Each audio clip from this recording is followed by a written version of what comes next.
மனைவியை உணவு எடுத்து வரச் சொல்லி அனுப்பிவிட்டு ஆதித்யன் அரசவை சென்று சேர்ந்தான். அங்கே அரியணையில் அமர்ந்தபடி அன்றாட சபை விவகாரங்களை கவனித்து வந்திருந்த பார்க்கவ மன்னர் நந்தகோபாலர் அரசனின் திடீர் வருகையைக் கண்டு ஒரு சேர பதட்டமும் மகிழ்ச்சியும் அடைந்து தனது அரியாசனத்தில் இருந்து எழுந்து அரசனை கைகூப்பி வணங்கினார். மலர்ந்த முகத்துடனும் மரியாதையுடனும் அரசனை வரவேற்றவர் அவனிடம், பிரபு, தாங்கள் குணமடைந்து விட்டீர்கள் போலவே. இத்தனை பெரிய காயம் எனக்கு ஏற்பட்டிருந்தால் நானெல்லாம் 1 மாதத்திற்கு படுக்கையை விட்டு எழுந்திருத்திருக்க மாட்டேன். ஆனால் தாங்களோ 4வது நாளிலேயே மாடிப்படி இறங்கி சகஜமாக நடை போட்டு பணியை பார்க்க வந்து விட்டீர்கள். உண்மையில் தங்களது மன வலிமையையும் உடல் வலிமையும் எவரிடமும் நான் கண்டதில்லை பிரபு. மணிமுடியை மகனுக்கு அளிக்க முடிவு செய்த பிறகு ராஜ்ய பணிகளை மேற்கொள்ள எனக்கு எண்ணம் தோன்றுவதே இல்லை. பணிகளை நினைத்தால் அலுப்பாக உள்ளது. அரசேற்க வேண்டிய அரவிந்தனும் ஏதாவது ஒரு காரணத்தை சொல்லி பணிகளை என் தலையில் கட்டிவிட்டு எங்காவது ஓடிச் சென்று விடுகிறான். அவனை அழைத்து வரச் சொல்லி நான் உத்தரவிட்டால் என் மனைவி என்னிடம், அவன்தானே இன்னும் சில நாட்கள் கழித்து ராஜ்யபாரத்தை சுமக்கப் போகிறான். அரசபாரம் இல்லாமல் குடும்ப பாரமும் அவன் தலையில் விழப்போகிறது. சிறிது நாட்களுக்கு அவன் தன் இஷ்டம் போல இன்பமாக நாட்களை கழித்துவிட்டு போகட்டுமே என்று என் மனைவி தன் மகனுக்காக வக்காலத்து வாங்குகிறாள். சரி, என் தம்பியிடம் பொறுப்பை வழங்கலாம் என்றால் தன் மகன்கள் செய்த குற்றத்திற்கு தன் மீதே பழி போட்டுக் கொண்டு குற்ற உணர்ச்சியில் புழுங்கி வருகிறான். இதனால் நானே மீண்டும் ராஜ்ய பணிகளை பார்க்க வேண்டியதிருக்கிறது. பல காலமாக ஆனந்தமாக அமர்ந்து வந்த அரியணை இன்று எனக்கு முள்படுக்கை போல வலி கொடுக்கிறது பிரபு. யார் வந்து என்னை இந்த ரணத்திலிருந்து காப்பாற்றுவார்கள் என்று நான் 4 நாட்களாக தவித்திருந்தேன். வழக்கம் போல ஆபத்பாந்தவனாக வந்து தாங்களே என்னை ரட்சித்து விட்டீர்கள். தயவு கூர்ந்து அரியாசனத்தில் அமர்ந்து பணிகளை தாங்களே பார்த்து கொண்டு இந்த கிழவனுக்கு ஓய்வளிக்க வேண்டும். இது அடியவனின் வேண்டுகோள் என அரசனுக்கு ஆசனத்தை காட்டி கையெடுத்து வணங்கி ஓரமாக நின்று கொண்டார். மன்னரின் தோளை வாஞ்சையாக வருடி கொடுத்த ஆதித்யன், எனது உடல் வலிமை என் வயதினால் வந்ததே மன்னரே. எனது வயதில் தாங்களும் இதே உடற்கட்டுடன் இதே வலுவுடன் தான் இருந்திருப்பீர்கள். ஆனால் உங்கள் வயதில் உங்களுக்கு இருக்கும் மனத்துணிவு எனக்கு இருக்குமா என்று என்னால் கூற இயலாது. சமீப காலமாக எத்தனையோ அனர்த்தங்கள் உங்கள் வாழ்வில் எட்டி பார்த்துவிட்டு போயிருக்கின்றன. உங்கள் இடத்தில் வேறொருவர் இருந்திருந்தால் மகனை பறிகொடுத்ததற்கு புத்திர பாசத்தால் இந்நேரம் கலங்கி மூளையில் முடங்கி போயிருப்பார். ஆனால் நீங்களோ நிதர்சனத்தை புரிந்து கொண்டு அவன் கொடியவன் என்று உணர்ந்து மனதை தேற்றிக்கொண்டு நீதியை நிலைநாட்டுவதற்காக துணிவுடன் மீண்டு வந்து விட்டீர்கள். எக்காலத்திலும் உங்கள் மனவலிமை எனக்கு இருக்கும் என்று எனக்கு தோன்றவில்லை மன்னரே என ஆதித்யன் நந்தருக்கு பதில் பாராட்டு செய்தான். பார்க்கவ மன்னரோ விரைந்து வந்து ஆதித்யன் வாயை தன் கையால் அடைத்து, தயவு கூர்ந்து அப்படி சொல்லாதீர்கள் பிரபு. தங்களுக்கு இந்த வலிமை இருக்க தேவையில்லை. அதற்கான அவசியம் அந்த ஆண்டவனின் மீது ஆணையாக தங்களுக்கு ஏற்படவே ஏற்படாது. தங்கள் புதல்வர்கள் ஒரு நாளும் தவறான காரியங்களில் ஈடுபட மாட்டார்கள்.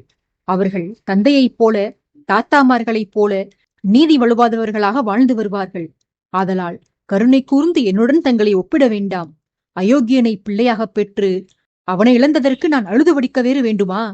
அவன் இறந்த தினத்தன்று நான் கண்ணீர் வடித்ததே மகனை சரியாக வளர்க்கத் தவறிய என் குற்றத்தை எண்ணித்தான். அந்த சண்டாளன் மாண்டு போய்விட்டான் என்பதற்காக அல்ல. என் ஒரு மகன் துஷ்டன், என் தம்பி மகன்கள் 3 தூர்த்தர்கள். என் 4 மகன்கள் இப்படி பாவிகளாகிவிட்டார்களே என நினைத்து நான் வருந்துவதற்கு பதிலாக ஆதித்யவர்மன் என்கிற உத்தம பிள்ளை ஒருவர் என்னை தன் தந்தை ஸ்தானத்தில் வைத்து போற்றி வருகிறாரே என்ற பேரானந்தத்தில் நான் எத்தனை பிறவிகளை வேண்டுமானாலும் இன்பமாக ஓட்டிவிடுவேன் அரசே என இதயபூர்வமாக மொழிந்து கண்ணீர் சிந்தினார். பெரியவரின் வார்த்தைகளை கேட்டு அவரை மார்புறத் தழுவிக்கொண்டு தன் அணைப்பிலேயே சில கணங்கள் வைத்திருந்து அவரை இயல்பு நிலைக்கு கொணர்ந்து பின் தன் தழுவலில் இருந்து மன்னரை விடுவித்த ஆதித்யன் அவரை நோக்கி, இன்று காலையில்தான் என் தங்கை உங்களுடைய தன்மையான குணத்தை வியந்து பாராட்டினாள் மன்னரே. நீங்கள் என் மீது வைத்துள்ள பாசத்தை சிலாகித்துச் சொன்னாள். பெற்ற பிள்ளைகளுக்கு மேலாக என்னை அன்போடு அரவணைத்து வரும் உங்களை போன்றோரின் நட்பு கிடைக்க நான் பல பிறவிகளில் பாக்கியம் செய்திருக்கிறேன். உங்கள் மகனுடைய மரணத்திற்கு காரணமாக அமைந்து உங்கள் குடும்பத்தில் பிளவு ஏற்படுத்திய என் மீது துளியும் வருத்தமில்லாமல் என் தங்கையுடன் நான் இணைந்த நிகழ்வை கொண்டாடுவதற்காக விருந்துணவு தயார் செய்ய சொல்லி ஆணையிட்டிருக்கிறீர்கள். எனக்கும் என் தங்கைக்கும் பிடித்தமான உணவு வகைகளை கேட்டு தெரிந்து கொண்டு பல வகை பதார்த்தங்களை பக்குவமாக சமைக்க வைத்து அனுப்பியிருக்கிறீர்கள். இந்த செய்கை அன்பு பாசம் என்னும் உணர்வுகளுக்கு ஒரு படி அதிகமான செயலே ஆகும். உண்மையில் உணவு அற்புதமாக இருந்தது மன்னரே. மணவிழாவுக்கு வந்து பல மரணங்களை இங்கு நிகழ்த்திய கொடியவன் எனக்கு விருந்து உபசாரம் செய்து உங்கள் பரந்த மனதை பறைசாற்றிவிட்டீர்கள். உங்களுக்கு நான் பெரிதும் கடமைப்பட்டுள்ளேன் என தன்னைத்தானே குறை கூறிக்கொண்டு அரசரை மெச்சி கைகூப்பி நன்றியுரைத்தான். அரசனின் கூப்பிய கரங்களை பதறியபடி பற்றி கொண்ட பார்க்கவ மன்னர் அவனிடம், தாங்கள் உரைத்தது போல வார்த்தைகளுக்குள் அடங்காத அளப்பரிய அன்பு தங்களின் மீது எனக்குள்ளது சத்தியம்தான் பிரபு. ஆனால் தாங்கள் திரும்பத் திரும்பச் சொல்வது போல இந்நாட்டில் நேர்ந்த அனர்த்தங்களுக்கும் தங்களுக்கும் எந்த தொடர்பும் இல்லை. தவறிழைத்தது இந்நாட்டு இளவரசர்கள். தர்மத்தை ஸ்தாபித்தது தாங்கள். நம் தெய்வங்கள் ஒவ்வொருவரும் ஒவ்வொரு வகையான ஆயுதங்களை கையில் ஏந்தியவாறுதான் காட்சி கொடுக்கிறார்கள். அந்த ஆயுதங்கள் தவறிழைப்பவனை அழிக்கத்தான். தெய்வங்களுக்கு அடுத்தபடியாக ஆயுதம் ஏந்த அனுமதி பெற்றவன் சத்திரியன். நமது உரையில் பாதுகாக்கப்படும் வாள் ஆயுத பூஜை என்று கடவுளுக்கு முன் வைத்து வழிபாடு நிகழ்த்துவதற்கு மட்டுமல்ல, அதர்மம் புரிந்தவனை வெட்டிச் சாய்த்து தண்டனை கொடுப்பதற்கும் தான். இந்நாட்டில் நீங்கள் நிகழ்த்தியது சம்ஹாரமே, கொலை அல்ல. கயவர்களான கௌரவர்களின் அன்னையான காந்தாரி தன் மகன்களின் மரணத்திற்கு காரணமாக அமைந்த கிருஷ்ண பரமாத்மாவை சபித்தாரன்று. ஸ்ரீகிருஷ்ணர் தர்மத்தை ஸ்தாபிக்கத்தான் அந்த யுத்தத்தை நிகழ்த்தினார் என்று காந்தாரி அறிந்திருந்தாரோ இல்லையோ, என் வீட்டில் பிறந்த அதிர்மிகளை களையெடுத்து இந்த பார்க்கவ மண்ணில் தர்மத்தை விதைக்கத்தான் நீங்கள் என் மகன்களுக்கு தண்டனை கொடுத்தீர்கள் என்பதனை நான் நன்கு உணர்ந்திருக்கிறேன் பிரபு. என் வீட்டில் பிறந்த இந்த அறுவர் மட்டுமே என் பிள்ளைகள் அல்ல. இந்நாட்டு பிரஜைகள் ஒவ்வொருவரும் என் புதல்வர்தான். ஆதலால் கொடியவர்களிடமிருந்து அப்பாவியான மற்ற பிள்ளைகளை காப்பாற்றினீர்கள் என்ற நன்றி கடனுக்காக நான் என் ஆயுள்தோறும் தங்களை வாழ்த்தவே செய்வேன் பிரபு. என் மகன்களின் கதிக்கு காரணம் அவர்களே, தாங்கள் அல்ல. அவர்களில் தீயவர்களான நால்வரை தண்டித்தீர்கள். உத்தமர்களான இருவரை தங்கள் விசுவாசிகளாக ஏற்றுக்கொண்டு அவர்களிடம் அன்பு பாராட்டி வருகிறீர்கள். தங்கள் நல்லுள்ளம் நான் அறிந்ததே பிரபு. அடுத்து இன்னொரு சிறிய திருத்தம். நேற்று மாலை விருந்துணவை தயார் செய்யச் சொல்லி சமையற்கூட பணியாளர்களுக்கு உத்தரவிட்டதென்னவோ நான்தான். ஆனால் அந்த யோசனையை எனக்கு நல்கி கூடவே தங்களுக்கும் இளவரசியாருக்கும் விருப்பமான பட்சணங்களை பட்டியல் போட்டு கொடுத்தவர் தங்களது அன்பு மனைவியார் ஸ்வர்ணிகாதேவிதான் பிரபு. மனைவி அமைவது இறைவன் கொடுத்த வரம். அந்த பெண்ணை பொறுத்தவரையில் உண்மையில் தாங்கள் இறைவனிடம் மட்டுமல்லாமல் தேவர்கள், முனிவர்கள், மூதாதையர்கள், பஞ்சபூதங்கள் என நம்மை சுற்றியுள்ள அத்தனை அம்சங்களிடமுமே தாங்கள் வரம் வாங்கி வந்திருக்கிறீர்கள் பிரபு. தாங்கள் இன்புற்றிருக்க எதையும் செய்ய தயங்குவதில்லை அந்த மங்கை. இத்தனை சிறிய வயதில் எத்தனை பெரிய முதிர்ச்சி அந்த பெண்ணுக்கு! இந்த இளம் வயதில் அந்த பெண்ணுக்கு இருக்கும் பக்குவம் பேரன் பேத்தியை காணத் துடிக்கும் எனக்கு கூட இல்லை பிரபு. இளவரசியார் தங்களை சந்திக்க வந்திருக்கிறார் என்று கேள்விப்பட்டவுடன் கால் தரையில் படவில்லை அரசியாருக்கு. அவரிடத்தில் வேறொரு பெண் இருந்திருந்தால் தான் சந்திக்க வந்த வேளையில் தங்கையுடன் கணவர் நேரம் செலவிட்டுக் கொண்டிருக்கிறாரே என்ற ஆத்திரத்துடன் சண்டை பிடித்திருப்பார். ஆனால் நம் அரசியாரோ அண்ணன் தங்கை இணைந்ததை விழாவாக கொண்டாட வேண்டும் என்று ஆசைப்பட்டு தங்கள் விசுவாசிகள் அனைவருக்கும் இந்த செய்தியை அனுப்பி அனைவரும் தங்களை ஆசிர்வதிக்கும்படி கோரிக்கை விடுத்திருந்தார். ராஜமாளிகையில் பணிபுரியும் சேவகர்கள் அனைவருக்கும் தங்களுக்கு வழங்கிய அதே அறுசுவை விருந்தினை அளித்து அனைவரின் வயிற்றையும் மனதையும் நிரப்பி அவர்களின் ஒட்டுமொத்த ஆசைகளும் தங்களை வந்தடையும்படி வழி செய்தார். உணவு உண்ட ஒவ்வொருவரும் தங்களையும் தங்கள் குடும்பத்தினர் அனைவரையும் மனதார வாழ்த்திச் சென்றனர். அவர்களின் வாழ்த்தொலிகளை கேட்டு ஆனந்த கண்ணீருடன் அவர்களுக்கு நன்றி தெரிவித்தார் அரசியார். சமையலை பார்வையிட அவருடன் சேர்ந்து நாங்களும் சமையற்கூடத்தில்தான் இருந்தோம். தானங்கு இருப்பதை அரசர் தங்களிடம் தெரிவிக்கக் கூடாதென்று அரசியார் பணியாளர்களுக்கு கட்டளையிட்டு விட்டார் அரசே. அவரவரும் செய்யாத செயல்களுக்கே கணவனிடம் பாராட்டும் பரிசும் பெற விரும்புவர். ஆனால் தேவியாரோ தங்கள் நலனுக்காக, தங்கள் மகிழ்ச்சிக்காக பார்த்து பார்த்து காரியங்கள் மேற்கொண்டும் புகழ்ச்சியை விரும்பாமல் கடமையை நிறைவேற்றிவிட்டு கடந்து போய்விடுகிறார். இப்படியொரு அருமையான மகளை பெற்று வளர்த்தமைக்காக தேவியாரின் பெற்றோரை நான் கைகூப்பி வணங்க வேண்டும் அரசே. அந்த பெண்ணின் பரந்த மனதிற்கு அவர் ஆசைப்பட்ட அனைத்தும் கிடைக்கப் பெற்று அவர் பல்லாண்டு காலம் நலமாக வாழ வேண்டும் என உள்ளம் நெகிழ்ந்து ஸ்வர்ணிகாவை வாழ்த்தினார் பார்க்கவ மன்னர். பெரியவரின் வாழ்த்துக்கள் ஆதித்யனுக்குள் ஒரு சிலிர்ப்பை உண்டு பண்ண அவனது இதயம் பரவசத்தில் நிறைந்தது. அரசனது மனதை மனைவி நினைவு வந்து ஆட்கொண்டது. இவளை புரிந்து கொள்ளவே முடியவில்லையே, பணிவிடை செய்ய அனுமதி கொடுக்கவில்லை என்று நம்மிடம் சிறு பிள்ளையைப் போல சண்டை பிடிக்கிறாள். தோள் பிடிக்க விடாதவருக்கு பழி தீர்க்க சொல்லாமல் கொள்ளாமல் கோட்டையை விட்டு ஓடிச் சென்றாள். அதன் பிறகு மனம் மாறி இயல்பாக நடந்து கொண்டாள். காயம்பட்டு வந்த நம்மை கண்ணும் கருத்துமாக கவனித்துக் கொண்டாள். நம் குடும்பத்து பெண்கள் தங்கியுள்ள ஆடம்பர மாளிகையை விடுத்து சாதாரண ஓட்டு வீட்டில் போய் தங்குகிறாள். நமக்கு தேவையான நேரத்தில் மட்டும் நம்மை நெருங்கி வருகிறாள். மற்றபடி நம்மை விட்டு விலகிதான் இருக்கிறாள். சற்று முன்னர் நம் அறைக்கு வந்து போனதை பற்றி பேச்சு வந்தபோது கூட தான் உணவை தயார் செய்ய சொல்லியது என்று நம்மிடம் தெரிவிக்கவில்லை. நம் காதலை நாடுபவளாக இருந்தால், நம் மனதில் இடம்பெற விரும்புபவளாக இருந்தால், நம்மை மகிழ்விப்பதற்காக தான் புரிந்த செயலை பிரகடனப்படுத்தி நம்மிடம் பாராட்டு பெறத்தானே முயன்றிருக்க வேண்டும். ஆனால் இவளோ நடந்ததற்கும் தனக்கும் சம்பந்தமே இல்லாதவள் போல காட்டிக் மற்றவரிடம் முதிர்ச்சியுடன் நடந்து கொள்பவள் நம்மிடம் மட்டும் சிறு பிள்ளையை விடவும் மோசமாக அடம்பிடிக்கிறாள். இந்த பெண்ணை புரிந்து கொள்ளவே முடியவில்லையே என்று தனக்குள்ளேயே புலம்பியவாறு சிலையாய் நின்றான் ஆதித்யன். அடுத்த கணம் சபையில் இருந்த மன்னர் உள்ளிட்ட அனைவரும் அரசனுக்கு தனிமை தரும் பொருட்டு அவையை காலி செய்து வெளியேறினர். யோசனை வயப்பட்டிருந்த ஆதித்யன் அனைவரும் வெளியேறியதை கூட அறியாமல் அசைவற்று நின்றிருந்தான். உறக்கத்திலும் விழித்திருக்கும் அவன் விழித்திருந்தும் பார்வையற்று இருந்தான். கண்கள் திறந்திருந்தனவே ஒழிய குழப்பத்தினால் காட்சிகள் எதுவும் புலனாகவில்லை அரசனுக்கு. அதனாலேயே எதிரில் நின்றிருந்த உருவம் தன்னை விந்தையாக நோக்கியதும் அரசனின் அறிவுக்கு எட்டவில்லை. அந்த உருவம் வாய் திறந்து பேச திடுக்கிட்டு சுய உணர்வுக்கு வந்தான் ஆதித்யன். என்ன இது விந்தை? இருட்டில் கூட அதிர்வுகளை வைத்தே அருகில் இருப்பவரின் மனதில் ஓடும் எண்ணங்களை உணர்ந்து கொள்ளும் வல்லமை படைத்த திறமைசாலிக்கு வெகு தூரத்தில் கேட்கும் சிறு ஒளியைக் கொண்டே அதை எழுப்பியவர் யாரென்று அறிந்து கொள்ளும் செவித்திறன் படைத்த வல்லவருக்கு கண்முன்பு வந்து நிற்கும் உருவம் புலனாகவில்லையா? ஆபரணங்கள் குலுங்க நடை போட்டு வந்த பெண்ணிவளது ஓசை இந்த அபூர்வ பிறவியின் செவிகளில் விழவில்லையா? என்னவாயிற்று பிரபு தங்களுக்கு? பசிமயக்கம்தான் கண் பார்வையை மங்கச் செய்யும் என்பார்கள். காட்சிகள் மங்களாக தெரியும் அளவிற்கு தங்களுக்கு பசியடிக்கிறதா என்ன? இது பசியால் ஏற்பட்ட விளைவா, அல்லது ஆசை மனைவியை பார்த்து பல மாதங்கள் கடந்தபடியால் அவள் நினைவு கொடுத்த கவலையா? அப்படியெனில் சில நாட்கள் பொறுத்து கொள்ளுங்கள் பிரபு. இங்கு மகுடாபிஷேக வைபவமும் திருமண வைபவங்களும் முடிந்த பிற்பாடு தாங்களே சென்று என் அக்காளை அழைத்து வந்து விடலாம். அவள் வந்துவிட்டால் தங்களுக்கு பசி எடுக்கும் வரை பொறுத்திருக்க மாட்டாள். அவள் பொறுப்பானவள். என்னை போன்று கணவனுக்கான கடமையை செய்யாமல் சண்டை போட்டியை வேடிக்கை பார்த்து காலம் கடத்த மாட்டாள். மாறாக கண்ணாளனுக்கு கருத்துடன் சேவைகள் புரிந்து உங்கள் உள்ளத்தை குளிர்விப்பாள். என்ன செய்வது? அவளை பொறுப்பான பெண்ணாகவும் என்னை கடமைகளை செய்வதில் அக்கறை இல்லாதவளாகவும் வளர்த்துவிட்டார்கள் என் பெற்றோர். சில வாரங்களுக்கு என் கொடுமையை தாங்கிக் கொள்ளுங்கள். பிறகு நீங்களே உலகமென வாழ்ந்து வருபவரின் அரவணைப்பில் நீங்கள் இருப்பீர்கள் என தான் ஒரு பொறுப்பற்றவளாக தன்னை காட்டிக்கொண்டு பேசி வந்தாள் ஸ்வர்ணிகா.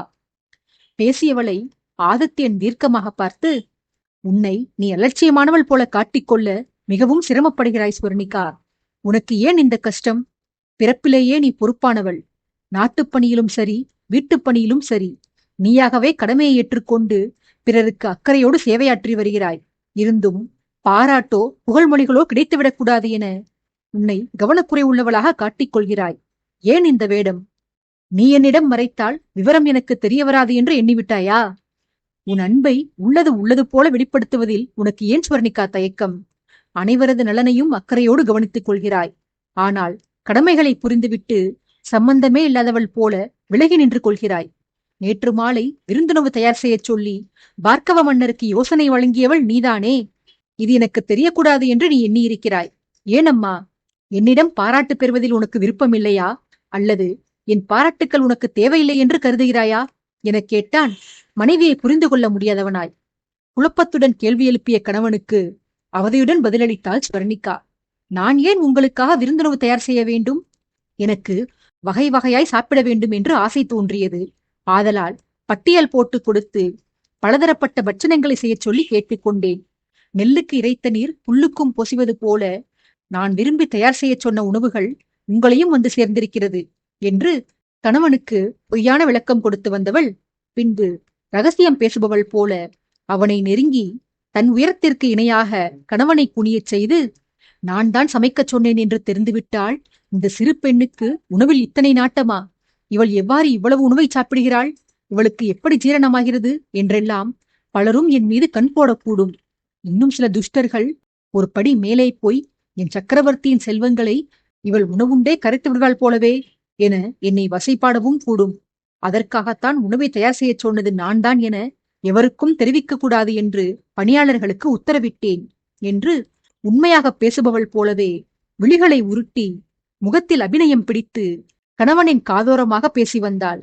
தனக்கு நெருக்கமாக வந்து நின்று பொய்ப்பேசி வந்த மனைவியின் காதை திருகிய ஆதித்யன், என்னையே ஏமாற்ற பார்க்கிறாயா? நீ சொல்லும் கதைகளை என் மகன் கூட நம்ப மாட்டான். உன்னை விட 1.5 அடி உயரம் அதிகம் வளர்ந்த என்னை ஏணி போட்டு ஏறி என் காதில் பூசுற்றம் இயல்கிறாய். விருந்துணவு உனக்காக தயாரித்தது என்றால் அதில் ஏனடி எனக்கும் என் தங்கைக்கும் பிடித்த உணவுகள் மட்டுமே இருந்தன. யாரை ஏமாற்ற பார்க்கிறாய்? நான் உன்னை ரசித்துவிடக்கூடாது. உன் மீது எனக்கு உயர்ந்த அபிப்பிராயம் தோன்றிவிடக்கூடாது. இதற்காகத்தான் நீ ஒவ்வொரு கணமும் முயற்சிக்கிறாய். இருந்தும் நல்லது செய்வது உன் ரத்தத்தில் ஊறியுள்ளபடியால் உன்னால் என் சந்தோஷத்திற்கான பணிகளை செய்வதை தவிர்க்கவும் முடியவில்லை. ஆதலால் அனைத்தையும் செய்துவிட்டு உனக்கு எதுவும் தெரியாதது போல ஒதுங்கிக் கொள்கிறாய். எதற்காக என்னை அந்நியப்படுத்த பார்க்கிறாய்? என் காதலை பெற்றுவிடக்கூடாது என்று கவனமாக இருக்கிறாய். ஏன் இந்த எண்ணம்? நான் உன்னை விரும்பினால், உன்னை மனதார பாராட்டினால், உன்னை ஆராதித்தால் உனக்கு என்ன பிரச்சனை என்று மனைவியிடம் உண்மையை வாங்காமல் விடக்கூடாது என்ற நோக்கில் அவள் காதை பற்றி இருந்த தன் கரத்தை எடுத்து அவளது தோளை பிடித்து உலுக்கியபடி கேட்டான் அரசன். ஸ்வர்ணிகாவோ கணவனின் தவிப்பை அலட்சியம் செய்யும்படியாக தன் தோளில் இருந்து அவன் கரத்தை எடுத்துவிட்டு, எனக்கு எந்த பிரச்சனையும் இல்லை, உங்களுக்குத்தான் ஏதோ பிரச்சனை போல, இல்லாததை இருப்பது போல கற்பனை செய்து கொள்ளும் பிரச்சனை. ஒன்று செய்யுங்களேன், உங்கள் கற்பனைகளை வீணடிக்காமல் கதை எழுத ஆரம்பித்து விடுங்கள். கவி பாடுவோரும் கதை புனைவோரும் கற்பனை தோன்றவில்லை என்று வருந்துகின்றனர். உங்களுக்கோ இயற்கையாகவே நல்ல கதை வடிக்கும் ஆற்றல் உள்ளது. என்னை வம்பிழுத்து உங்கள் திறமையை வீணடிப்பதற்கு பதிலாக சிந்தையை ஒருமுகப்படுத்தி கதை வடியுங்கள். படிப்பதற்கு சுவாரஸ்யமாக இருக்கும் என கணவனை கிண்டல் செய்பவள் போல பேச்சை மாற்றி அவனது தோளை பற்றி வலுக்கட்டாயமாக இருக்கையில் அமர்த்தி உணவு பரிமாறினாள் பெண்ணவள். மனைவியின் உள்ளத்தில் மர்மம் உள்ளதை உணர்ந்து கொண்ட ஆதித்யன் அந்த மர்மம் என்ன என்பதைத்தான் அறிய முடியாமல் தவித்தான். இங்கே ஆதித்யன் உணவருந்திக் கொண்டிருக்க, அங்கே அதே கோட்டையின் திடலில் மரங்களின் நிழலில் பாறை மீது அமர்ந்து அரசன் அனுப்பி வைத்திருந்த ஆப்பங்களை ருசி பார்த்து கொண்டிருந்தான் வருணன். ருசி பார்த்தான் என்று கூறுவது பொருந்தாது. உணவை சித்திரவதை செய்தான் என்றே குறிப்பிட வேண்டும். ஏனெனில் வாயிலிருந்த ஆப்பத்தை மென்று முடிப்பதற்குள் அடுத்த ஆப்பத்தை கையில் எடுத்து ஏற்கனவே தேங்காய்ப்பாலில் குளித்து முடித்திருந்த அதனை மேலும் பானையில் இருந்த பாலை ஊற்றி நனைத்து வாய்க்குள் திணித்துக் கொண்டிருந்தான். வாயில் இடம் கிடைக்காததால் அந்த ஆப்பம் உள்ளே செல்லவும் இடமில்லாமல் வெளியேறவும் முடியாமல் தவித்துக் கொண்டிருந்தது. இப்படியாக கைக்கும் வாய்க்கும் பலத்த போட்டி அங்கு நிலவிக் கொண்டிருக்க, வருணனை நெருங்கி வந்த ஆடவன் ஒருவன் அவனை பார்த்து, மெல்ல தளபதி, நிதானமாக உண்ணுங்கள். இன்றுடன் உலகத்தில் ஆப்பமும் தேங்காய்ப்பாலும் அழிந்துவிடப் போகிறதா என்ன? அல்லது நாளையிலிருந்து இந்த ராஜ்யத்தில் யாரும் ஆப்பம் சுடக்கூடாது என அரசர் உத்தரவு பிறப்பித்திருக்கிறாரா? நீங்கள் உண்ணும் வேகத்தை பார்த்தால் ஆப்பம் அழியப் போவது போல தெரியவில்லை. இந்த உலகமே இன்றிரவோடு அழியவிருப்பதாக தோன்றுகிறது. உங்கள் உணவை யாரும் பறிக்கப் போவதில்லை. 50 ஆப்பங்களும் உங்களுக்குத்தான். இளவரசிக்கு புத்திமதி சொல்லி தமையனுடன் இணைத்து வைத்த செயலுக்காக இன்னும் பல 100 ஆப்பங்கள் கேட்டாலும் உங்களுக்காக அதனை அனுப்பி வைக்க பிரபு தயாராக இருக்கிறார். ஆதலால் மெதுவாக உண்ணுங்கள் என்று கிண்டல் செய்தபடியே அந்த பாறையின் மற்றொரு ஓரத்தில் அமர்ந்தான் அங்கு வந்திருந்த ராகவன். வந்தவனின் கிண்டலுக்கு எதிர்வினையாற்றாத வருணன், வாடா காதலில் தோற்றவனே, நேற்று மாலையிலிருந்து உன்னை காணவே முடியவில்லை. காதல் தோல்வியால் தவறான முடிவெதுவும் எடுத்துவிட்டாயோ என அஞ்சி தலைநகரில் உள்ள 6 குளம் என்று ஒரு இடம் விடாமல் உன்னை தேடச் சொல்லியிருந்தேன். எங்குமே நீ தென்படவில்லை என்று என் ஆட்கள் கூற, நீ மறுபடியும் ஊரை விட்டு ஓடி தலைமறைவாகிவிட்டாய் என எண்ணிக்கொண்டேன். நீ மாயமாகிய செய்தியை அரசரிடம் கூறலாம் என்று யோசித்துக் கொண்டிருந்தேன். அப்போதுதான் ஆப்பங்கள் என்னை தேடி வந்தன. ஆப்பமா நீயா, எது முதலில் என்று ஒரு கணம் யோசித்தேன். ஓடிப்போன உனக்காக என் ஆப்பத்தை ஏன் இழக்க வேண்டும் என்ற முடிவுக்கு வந்து ஆப்பத்தை கையில் எடுத்து விட்டேன். நல்ல வேளையாக தவறான தகவல் கொடுத்து அரசரிடம் நான் அடி உதை பெறுவதிலிருந்து இந்த ஆப்பம் என்னை காப்பாற்றிவிட்டது. நல்லதுதான். சரி, மிகவும் வாட்டமாக தெரிகிறாயே, ஆப்பம் உண்கிறாயா என பாசமாக ராகவனிடம் விசாரித்தவன் அவன் பதில் கூறும் முன்பு தாமாகவே, வேண்டாம், எதற்கு உணவெல்லாம்? நீ சோகத்தில் இருக்கிறாய். இந்த நிலையில் கட்டாயப்படுத்தி உணவை புசித்தாலும் அது ருசிக்காது. உனக்கு ஒன்று தெரியுமா ராகவா? காதலிலும் சரி, காதல் தோல்வியிலும் சரி, பின்விளைவுகள் ஒரே போன்றுதான் இருக்கும். இரு நிலைகளிலுமே பசி எடுக்கும், ஆனால் சாப்பிட பிடிக்காது. கண்கள் சொக்கும், ஆனால் இமைகள் மூடினால் உறக்கம் வராது. உள்ளம் தனிமையை நாடும். அதே நேரத்தில் நாம் காதலிப்பவரின் அருகாமைக்காக ஏங்கும். காதலிப்பவரைத் தவிர வேறு எந்த ஆறறிவு உயிரினங்களின் துணையும் நமக்கு பிடிக்காது. பறவை இனங்களின் ஒளி மனதிற்கு பாந்தமாக இருக்கும். லேசான தென்றல் காற்றும் நமக்குள் சொல்ல ஒண்ணாத உணர்ச்சிகளை உண்டு பண்ணும். காதலிக்கும் போது இந்த உலகமே நமக்கானதுதான் போல தோன்றும். அதே காதல் தோல்வியில் முடிந்த பிறகு இந்த உலகில் நமக்கென்று எதுவுமே இல்லை என்ற வருத்தம் பிறக்கும். நீயும் இப்போது இந்த அனுபவங்களை எல்லாம் பெற்று வருகிறாய் என என்னால் உணர முடிகிறது என்றெல்லாம் தத்துவம் அடித்துக் கொண்டு போனவன் எதிராளியின் மனதை அறிந்துவிட்ட பெருமையோடு, எனக்கு எப்படி இவையெல்லாம் தெரியும் என பார்க்கிறாயா? வயதில் என்னை விட நீ மூத்தவனாக இருக்கலாம், ஆனால் காதலிலும் காதல் தோல்வியிலும் நான் உனக்கு முன்னோடியடா. உனக்கு முன்பிருந்தே நான் இந்த கஷ்டங்களை எல்லாம் அனுபவித்து வருகிறேன் எனச் சொல்லி பெருமையடித்துக் கொண்டான். அனைத்தையும் பொறுமையாக கேட்டு வந்த ராகவன் வருணனை நோக்கி, நீங்கள் கூறியது அனைத்தும் உண்மையா பொய்யா என்று நான் அறியேன். ஆனால் பசிக்கும் சாப்பிட பிடிக்காது என்று கூறினீர்களே, 50 ஆப்பங்களை வரிசையாக விழுங்குவதை பார்த்தால் பிடிக்காமல் சாப்பிடுவது போன்று தெரியவில்லையே. 50 போதாது, இன்னும் 50 கொடுத்தால் வசதியாக இருக்கும் என்று எண்ணுவது போலல்லவா உள்ளது. காதல் தோல்வியில் உணவு ருசிக்காது என்று எனக்கு கொடுக்க மறுத்தீர்கள். உங்களுக்கு மட்டும் உணவு ருசிக்கிறதா என்ன? எப்படி இது சாத்தியம் என்று சந்தேகம் கேட்பவன் போல கேட்டு வருணனுக்கு பதில் கூற நேரம் கொடுக்காமல் தனக்கான மறுமொழியை தானே கூறிக்கொண்டான். கண்டுபிடித்து விட்டேன். காதலில் ஒரு முறை தோல்வி கண்டால் நீங்கள் மேற்சொன்ன பின்விளைவுகள் எல்லாம் ஏற்படும். ஆனால் நித்தம் நித்தம் காதல் தோல்வியில் முடிந்தால் அது பழக்கமாகிவிடுமல்லவா? நீங்களும் அதிகாரியிடம் தினமும் காதலை சொல்கிறீர்கள். அவரும் நாள் தவறாமல் உங்களை உதாசீனம் செய்துவிட்டு சென்று விடுகிறார். சற்று முன்னர் கூட உங்களை துச்சமாக தூக்கி எறிந்துவிட்டு சென்றாராமே. தகவல் வந்தது. அது மட்டுமின்றி யாரோ ஒரு புது மனிதரிடம் சிரித்து பேசிவிட்டு உங்களிடம் கோபத்தை உமிழ்ந்து சென்றாராமே. உங்கள் நிலை இப்படி பரிதாபத்துக்குரியதாகிவிட்டதே தளபதி. ஐயோ பாவம். காதல் தோல்வியால் நான் தவறான முடிவெடுத்து விட்டேனா என நீங்கள் அஞ்சியது போல உங்களை குறித்து நான் அஞ்ச வேண்டியதில்லை. ஏனெனில் நீங்கள் மற்றவர்கள் போல இல்லை. பிறருக்கு ஏமாற்றம் ஏற்பட்டால் உயிரை மாய்த்துக் கொள்ள முனைவர். உங்களுக்கு ஏமாற்றம் ஏற்பட்டால் கரிச்சோற்றை வாயில் திணித்து ஏற்கனவே உயிரை துறந்திருக்கும் கோழியையும் ஆட்டையும் மறுபடியும் வாயில் போட்டு கொலை செய்வீர்கள். இதோ இப்போது ஆப்பங்கள் உங்களிடம் சிக்கி சிதைந்து போய்க் கொண்டிருக்கின்றன. மதிய உணவில் எது உங்கள் வாயில் வதைப்படப் போகிறதோ என்று ஏளனம் செய்து தன்னை கிண்டல் செய்து வந்தவனுக்கு அவனது பாணியிலேயே பதிலளித்தான் ராகவன். ராகவனின் நையாண்டி பேச்சை கேட்டு அவனை முறைத்தபடியே உணவை முடித்து தூரத்தில் நின்றிருந்த வீரன் ஒருவனை அழைத்து தண்ணீர் எடுத்து வரச் சொல்லி சைகை செய்த வருணன் எழுந்து சென்று வீரன் கொண்டு வந்த தண்ணீரில் கையை சுத்தம் செய்து கொண்டு மறுபடியும் அதே பாறையில் வந்து அமர்ந்து கொண்டான். கையலம்பி வந்தவன் ராகவனை வம்பிழுக்கவென்றே அவன் தோள் மீதிருந்த வஸ்திரத்தை உருவி கைகளின் ஈரத்தை துடைத்துக் கொண்டான். பின்பு எதிரிலிருந்தவனை நோக்கி, உனக்கு வாய் வளர்ந்து விட்டது ராகவா. சோகத்தில் மூழ்கியவன் பேச்சிழந்து அமைதியை நாடுவதுதான் வழக்கம். ஆனால் உனக்கோ காதல் முறிவுக்கு பிற்பாடுதான் வாய் வங்கக்கடலை தாண்டி செல்கிறது. இத்தனை சோகத்திலும் என் காதலி என்னை அவமானப்படுத்தி விட்டு சென்றது குறித்தெல்லாம் கேட்டறிந்து வந்திருக்கிறாய். உன் வாழ்க்கைக்கு இது மிக அவசியமடா இப்போது. சரி, இதுவும் நடைமுறையில் இருப்பதுதான். நம் வீட்டில் ஒரு பிரச்சனை என்றால் அதே பிரச்சனை அடுத்த வீட்டிலும் இருக்கிறதா என எட்டி பார்க்கும் சமூகம் நம்முடையது. கூடவே நீ ஒரு ஆர்வக் கோளாறு வேறு. அதனால்தான் உனக்கு ஏற்பட்டிருக்கும் அதே துக்கம் எனக்கும் ஏற்படுகிறதா என்று என் வாழ்வை எட்டி பார்த்து கொண்டிருக்கிறாய். பார்த்துவிட்டு போ. என் சோகத்தைக் கண்டு மகிழ்ந்து விட்டு போ. இந்த வருணன் அடுத்தவரை மகிழ்வித்தே வாழ்ந்தவன். என் அழுகை பிறருக்கு ஆனந்தம் கொடுக்கும் என்றால் பிறரின் சந்தோஷத்திற்காக சோகமே இல்லாவிடினும் கதறி அழும் மேன்மை குணம் கொண்டவன் நான். மற்றவரை மகிழ்விக்கவே அயராது பாடுபடுபவன் நான். எனக்கு உற்றவன் உனக்காக சோகம் கொள்ள மாட்டேனா என்ன? என் துக்கத்தை கொண்டாடி மகிழ்றாகவா என பச்சாதாபம் திரட்டுவது போல பேசி வந்த வருணன் பின்பு பேச்சை மாற்றி, சரி, இப்போது சொல். எங்கே சென்றாய் நேற்று? இரவு முழுவதும் எங்கே தங்கியிருந்தாய்? நீ கோட்டையை தாண்டி வெளியே செல்லவில்லை என கோட்டை காவலர்கள் தெரிவித்தனர். எனில் நீ ஏதோ ஒரு ரகசிய பாதை வழியாகத்தான் வெளியே சென்று வந்திருக்க வேண்டும். உண்மையை கூறு. எங்கே சென்றாய்?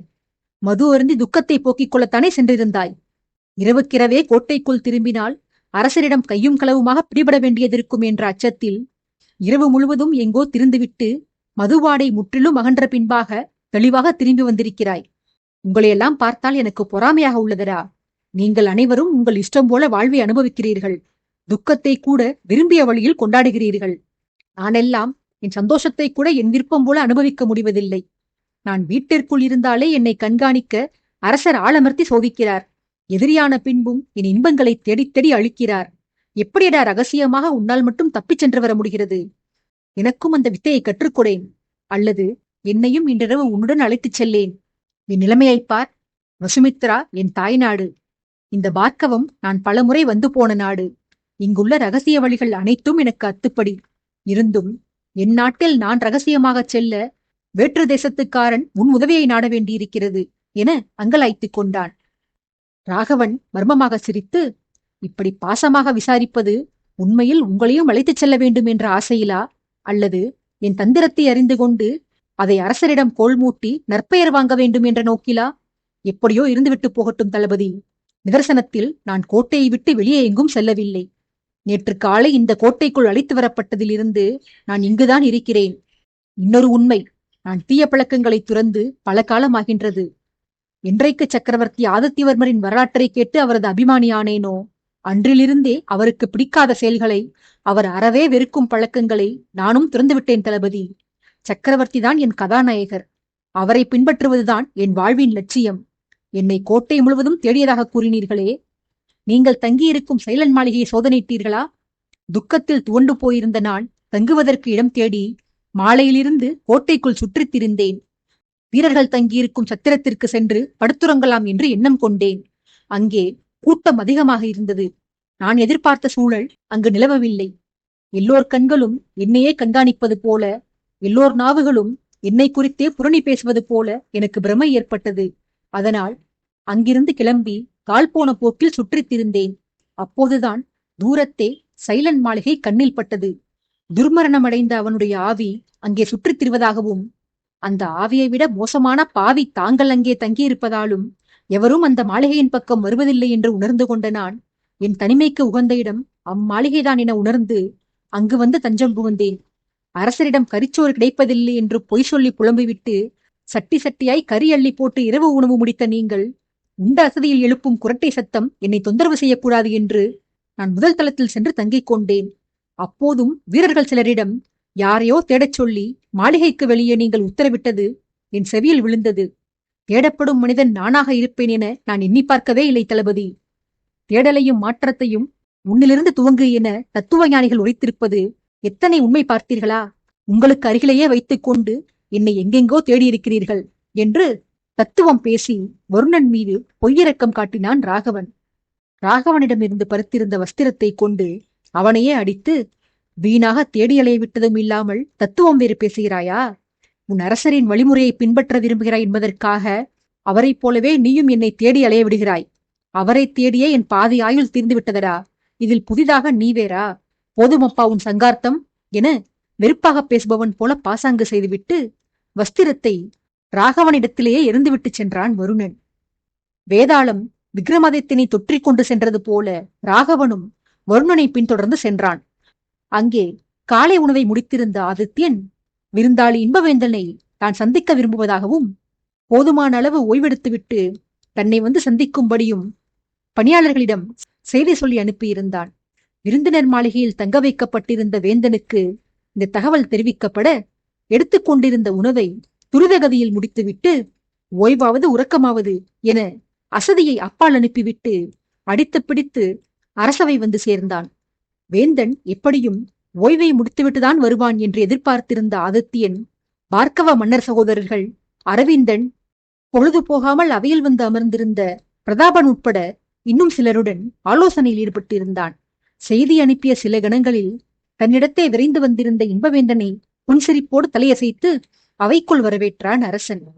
ஆதித்யனை முதலில் அருகிலிருந்து தரிசித்த வேந்தனோ அரசனை நெருங்கி வந்து கைகள் இரண்டையும் குவித்து, வையகம் போற்றும் வேந்தன், பிரஜைகளின் அல்லலை களைந்தெறியும் ஆண்டவன், மக்களின் குறையறிந்து அவர்கள் கேட்காமலேயே அவர் தம் தேவைகளை நிறைவேற்றித் தரும் தேவாதி தேவன், படையெடுத்துச் சென்ற நாடுகளில் நாட்டை இழந்தவர்களின் செல்வங்களை கொள்ளையடிக்காமல் அவர்கள் தம் உள்ளங்களை மட்டுமே கொள்ளையடித்து வரும் விந்தை மனிதன், எதிரிகளுக்கு யமன், நம்பியோருக்கு நாயகன், இன்னலென்று வந்துவிட்டால் அதை இல்லாமல் செய்துவிடும் இறைவன், பார்ப்பதற்கு பகலவன், பழகுவதற்கு பச்சிலம்பாளகன். எதிரியை கூட வசீகரத்தால் பிணைத்துவிடும் வசுமித்ரா வேந்தருக்கு இந்த இன்பவேந்தனின் பணிவான வணக்கங்கள். தங்களின் அளப்பரிய வீர தீரத்திற்கு முன்னால் நான் மண்டியிட்டு பாதம் பணிந்து தங்களை வணங்குவதே சிறப்பு. ஆயினும் வயதில் மூத்தவன் என்ற காரணத்தாலும் தங்களுக்கு தமையன் முறையினன் என்பதாலும் அச்செயலை தவிர்த்து விட்டேன் அரசே. மக்களின் நல்வாழ்விற்காக தாங்கள் இன்னும் 100 காலம் வாழ வேண்டும். என் அத்தை மகள்களின் குங்குமம் என்றென்றும் அவர்களின் நெற்றிகளில் தங்கி அவர்கள் மங்களத்துடன் வாழ தாங்கள் என்றென்றும் வளமுடன் வாழ வேண்டும். அந்த காரணத்திற்காகத்தான் நான் தங்கள் பாதம் பணியவில்லை பிரபு. அடியேனை மன்னித்தருளுங்கள் என்று வேண்டி நின்றான் வேந்தன். அரசனை துதிப்பாடி வணங்கிய இன்பவேந்தனின் வார்த்தைகள் ஸ்வர்ணிகா, வாகினி உட்பட அங்கிருந்த ஒவ்வொருவரின் நெஞ்சத்தையும் குளிர்வித்தன. ஒரேயொருவனைத் தவிர. ஆப்பங்களை தீர்த்து தாம்பாளத்தை கழுவி துடைத்தது போல வழித்து வாரி விழுங்கிவிட்டு மண்பானையில் ஈரம் சிறிதும் எஞ்சியிருக்காதபடி கடைசி சொட்டு வரை தேங்காய்ப்பாலை குடித்துவிட்டு ராகவனிடம் வம்பளந்துவிட்டு பட்டப்பகலில் குட்டித் தூக்கம் போடுவதற்காக சைலன் மாளிகை நோக்கி சென்று கொண்டிருந்த வருணன் இன்பவேந்தன் அரசவைக்குள் நுழைவதைக் கண்டவுடனேயே பதறியடித்துக் கொண்டு தானும் உள்ளே நுழைந்தான். வருணனைக் கண்ட மெய்க்காவலர்கள் பதற்றமாகி எச்சரிக்கையடைய அவைக்குள் வீட்டிருந்த அரவிந்தன் தான் அவனை கண்காணித்துக் கொள்வதாக வீரர்களுக்கு ஜாடை செய்திருக்க, பார்க்க இளவரசன் மற்றும் வருணனை தொடர்ந்து வந்திருந்த ராகவன் மீதிருந்த நம்பிக்கையால் மெய்க்காவலர்களும் சிறிது பதற்றம் தனிய பெற்றார்கள். சம்பிரதாயத்திற்காக தலையசைத்து அனுமதி பெறுவது போல பாவனை செய்து அவை வாயிலின் வழியாக உள்ளே நுழைந்து ஒரு மூலையில் சென்று நின்று கொண்டு அரசனை புகழ்ந்து வந்த இன்பவேந்தனை வெறித்து பார்த்தபடி நின்றிருந்தான் வருணன். அவன் விருந்தாளியிடம் வம்பை ஆரம்பித்துவிடக்கூடாது என்பதற்காக அருகில் நின்றபடி அவனை எச்சரிக்கையுடன் பார்த்து கொண்டிருந்தான் ராகவன். இன்பவேந்தனின் புகழுரைகளில் கவனம் செலுத்தியிருந்தாலும் வருணனின் முறைப்பை காணத் தவறவில்லை ஆதித்யன். இன்பவேந்தன் சௌபகத்திலிருந்து தான் பெற்று வந்திருந்த மடலை அரசனிடம் நீட்ட அதை வாங்கிப் படித்தான் ஆதித்யன். அரசனுக்கு மட்டுமில்லாது ஸ்வர்ணிகாவிடமும் அவளது பெற்றோரும் சௌபாவும் அனுப்பியிருந்த மடலை ஒப்படைத்தான். அவளும் ஆவலுடன் மடலை வாசித்தாள். அரசன் வாசித்து முடித்த பின்பாக அவன் வேந்தனை நோக்கி, தங்களை கண்டதில் மகிழ்ச்சி சேனாதிபதி. என் மாமனார் உங்களை பற்றி மிக உயர்வாக எழுதியுள்ளார். அவர் மட்டுமல்ல, என் அன்பு மனைவி சௌபாவும் தான். சாதாரணமாக சௌபவத மன்னர் என் விஷயத்தில் எவரையும் அத்தனை எளிதில் நம்பிவிட மாட்டார். எனது பாதுகாப்பு அவரது உயிரை காட்டிலும் அவருக்கு அதிமுக்கியமானது. அவரது மகள்கள் கூட என்னை எதிர்த்து பேச அனுமதிக்க மாட்டார் அவர். அத்தகைய மனிதர் உங்களை என் மெய்க்காவல் தளபதியாக நியமித்துக் கொள்ள சிபாரிசு செய்திருக்கிறார். சௌபாவும் இதையேதான் விரும்புகிறாள். என் தாயின் வார்த்தைகள் எப்படியோ அப்படித்தான் என் தந்தைக்கு நிகரான சௌபவத மன்னரின் விருப்பங்களும் எனக்கு அதிமுக்கியமானவை. அவற்றை என்னால் ஒருபோதும் தட்ட முடியாது. சௌபாவோ என்னை தவிர எதை பற்றியும் சிந்திக்காதவள். கர்ப்பமுற்றிருக்கும் அவள் இப்போதுள்ள சூழ்நிலையில் மனதளவில் ஆரோக்கியமாக இருப்பது மிகவும் அவசியம். அவள் உடல் நலனை பேண நம் ராஜ்யத்தில் எண்ணற்ற வைத்தியர்கள் உள்ளனர். அவள் மனநலனை பேண நான் அவளது இச்சைக்கு இணங்கிப் போவது ஒன்றுதான் உபாயம். நான் பொதுவாக சிபாரிசை மட்டும் வைத்து எவர் ஒருவரையும் பணியமர்த்துவதில்லை. என்னவர்களின் பரிந்துரையால் மட்டுமல்ல, உங்களை பார்க்கும் போதிலேயே நீங்கள் ஒரு மகத்தான வீரர் என்பது என் அறிவுக்கு புலனாகிறது. சந்தனத்தை அதன் நறுமணமே காட்டிக் கொடுக்கும். அதுபோல ஒரு மனிதனின் வீரத்தை அவனது திரண்ட தோள்களும் உடலின் வீரத் தழும்புகளும் முறுக்கெறிய அவனது தசைகளுமே பறைசாற்றும். உங்கள் வலிமை உங்கள் உடற்கட்டில் தெரிகிறது சேனாதிபதி. நீங்கள் எனது தளபதியாக இருக்க தகுதியானவர்தான் என்று என் மனதுக்கு படுகிறது. ஆகையால் இந்த கணத்திலிருந்தே இந்த பொறுப்பை உங்களிடத்தில் ஒப்புவிக்கிறேன் நான் என அனைவர் முன்னிலையிலும் வேந்தனிடம் அறிவித்தவன் தன் வீரர்களிடம் சொல்லி வாளையும் பணி நியமன ஆணையையும் எடுத்து வர உத்தரவிட்டான். அரசனின் முடிவால் வீரர்கள் மகிழ்ச்சியுடன் விரைந்து செல்ல, அங்கே தூரத்தில் இந்நேரமும் வெடித்துச் சிதறும்படியாக ஆத்திரத்தில் உருமிக் கொண்டிருந்த வருணனை அருகில் இருந்த ராகவன் கட்டுப்படுத்த முயன்று வந்தான். பல நாள் பட்டினி கிடந்து அலைச்சலால் வலுக்குன்றி போயிருந்த ராகவனால் முரட்டுக்காலை போல திமிரிக் கொண்டு நின்றிருந்த வருணனை கட்டுப்படுத்த முடியவில்லை. இதை அரசனுக்கு எதிரே போடப்பட்டிருந்த ஆசனத்தில் அமர்ந்தவாறு கவனித்து வந்திருந்த அரவிந்தன் மெதுவாக எழுந்து சென்று வருணனை நெருங்கி அவனை சற்று தூரமாக அவையின் சாளரத்தின் அருகே அழைத்துச் சென்றான். வருணனோ வேந்தனையும் அவன் தளபதி பதவியை பெற்றதால் மகிழ்ச்சியில் துள்ளாமல் துள்ளிக் கொண்டிருந்த வாகினியையும் மாறி மாறி பார்த்து தன் சினத்தை கண்களின் வழியே உமிழ்ந்து வந்தான். அரவிந்தனோ அண்ணா, பொறுமையை கடைபிடியுங்கள். இது அரசவை. உங்கள் கோபத்தை வெளியே சென்று வைத்துக் கொள்ளுங்கள். சக்கரவர்த்தி முன்பு கலவரம் ஏதாவது செய்து அவரது சினத்திற்கு ஆளாகாதீர்கள். வந்திருப்பவர் நம் அரசியாரின் மாமன் மகன். தேவியார் இந்த மனிதர் மீது மதிப்பும் மரியாதையும் கொண்டிருக்கிறார். நீங்கள் இவரிடம் சண்டை பிடித்து அரசியாரின் கோபத்திற்கு ஆளாகாதீர்கள். நம் நாட்டில் உங்களுக்கு ஆதரவு தெரிவித்து வரும் ஒரு சில நபர்களில் நம் தேவியாரும் ஒருவர். அவரையும் பகைத்துக் கொள்ளாதீர்கள் என எடுத்து கூறி பெரியவனை கட்டுப்படுத்த முயன்று வந்தான். இங்கே அவையின் ஓரத்தில் இந்த சமாதானப்படுத்தும் காட்சிகள் அரங்கேறிக் கொண்டிருக்க, அங்கே அரியணையில் விட்டிருந்த ஆதித்யனோ வேந்தனை நோக்கி, நெடுந்தூரம் பயணம் செய்து வந்த உங்களுக்கு உரிய ஓய்வு கூட கொடுக்காமல் அவைக்கு அழைத்து விட்டேன். பதவியை ஏற்றுக்கொண்டு வேண்டுமளவிற்கு ஓய்வெடுத்துக் கொள்ளுங்கள். பணியை பிறகொரு நாள் ஆரம்பித்துக் கொள்ளலாம். பிறகு மண்டியிட்டு மரியாதை செய்வது குறித்து கூறினீர்களே, மரியாதை மனதில் இருந்தாலே போதுமானது. உடல் மொழியில் அதை காட்டியே தீர வேண்டும் என்று அவசியமில்லை என கூறி வந்தவன் தூரத்தே நின்றிருந்த வருணனை கை காட்டி, அதோ அங்கே மூலையில் நின்றபடி மூளையில்லாமல் முட்டி மோதிக்கொண்டிருக்கிறதே ஒரு மூர்க்கமான வானரம். அதுதான் நான் அரசேற்ற பின்பாக சில மாதங்களுக்கு முன்பு வரையில் என் மெய்க்காவல் தளபதியாக பொறுப்பு வகித்து வந்தது. அதன் பெயர் வருணன். பதவியில் இருந்தபோது தன் உயிரை பணயம் வைத்து என் உயிரை காக்க போராடி வந்த அவன் மனதளவிலும் சரி உடலளவிலும் சரி துளிக்கூட என்னிடம் மரியாதை காட்டியதில்லை.